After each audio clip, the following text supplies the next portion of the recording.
When you're addicted to fucking really harsh substances, all they do is they lock you in a fucking room for like 3 weeks, and then they tell you, "Oh, you're all cured now," because you had like a withdrawal period where you couldn't go near that thing for like a long time, or you're actually like fucking locked from the outside world.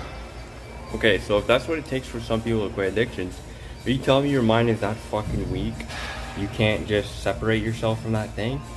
Yeah, for a lot of people, it's a struggle. So what you have to realize, okay, for one, you have to dig really deep to realize what the fuck is making your life so terrible, where you have to constantly rely on a thing just to cope from outside reality, for one. And for two, I want you to know that you're not alone, and a lot of people are struggling out here, and there's a higher purpose for you to live, okay? And once you realize you have a higher purpose, you can start to actually initiate a different process. Okay, so like what I'm trying to get at is like the coping mechanism itself is a fucking part of the problem. Okay? It's like you're telling me this is the one thing you're fucking trying to live for. There's a bigger problem here. Okay?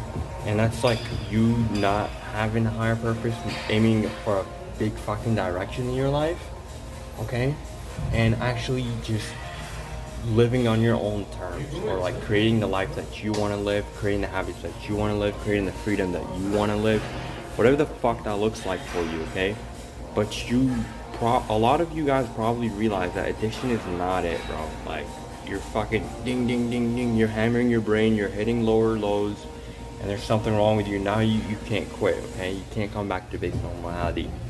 But let me tell you, the human mind is so interesting that if you had to pull it off, you will pull it off. Okay? When you're faced with the choices of like, it's do or die, a lot of people will pull through. Okay? You guys have what the fuck it takes. Yes, it's hard. Yes, it's difficult, right? But a lot of you guys probably fucking gone through harder shit. Okay? But it's just like the mind needs constant repetition. The mind needs fucking constant reminders to do hard things. And even if you did a million hard things yesterday, your mind could still be weak as fuck the next day, and you have to put on those reps. That's where a lot of people give up, right? It's because they don't structure the right environments to literally succeed, okay? That's why whenever you're put in these fucking facilities, you succeed because you have no other alternative.